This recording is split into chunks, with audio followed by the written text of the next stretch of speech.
My name's Gavin Daker-White, and I work as a researcher in the Centre for Primary Care, where I'm primarily involved in various qualitative research projects.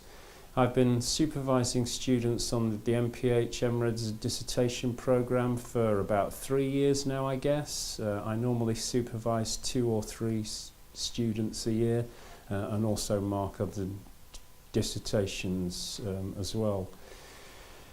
From my viewpoint as a very busy academic, one of the main things I get from supervising students is you get the opportunity to read up-to-date research in a field that might not be your own field of interest. It can be a useful way to keep track of methodological developments and things like that. There's a symbiotic relationship between research and teaching or research supervision in my experience. So I'd like to think I'm reasonably towards the cutting edge of the field of research that I work in.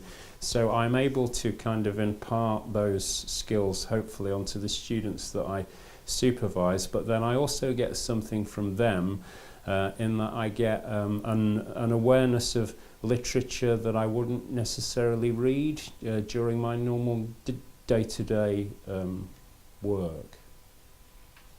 I don't have a particular way of working with students. I find it best to work with students on an individual basis. For example, some students, not many, might work up an entire draft of a thesis and then submit that for submission, for feedback from me. Other people will complete chapters in small parts and submit those as they go along. I mean, I don't have a particular way of working with students with myself, but one of the first things I will do when I take a student on is find whatever working model is best for them. If they're working full-time, for example, it might be that I have to access my email at unusual times of day or something like that. But it's generally my first starting point with any student is to find out what's the best way of working for them.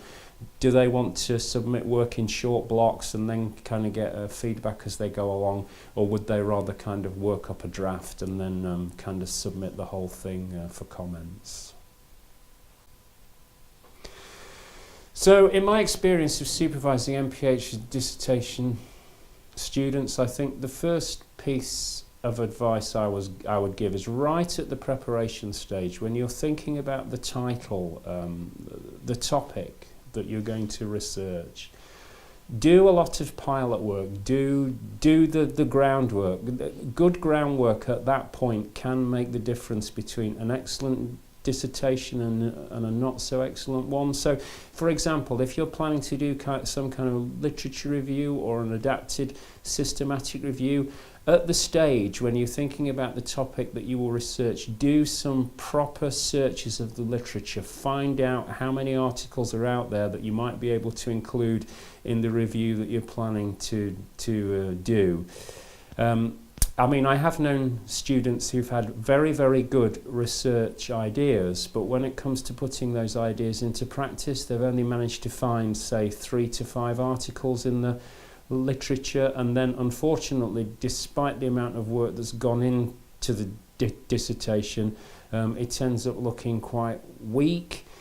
So there's a kind of you have to try and find a happy midway point between having a research question that's focused enough where you're not having to look at hundreds or thousands of articles, but also having a topic that's focused and yet substantive enough where you find enough papers that you'll be able to include in order to answer the research question.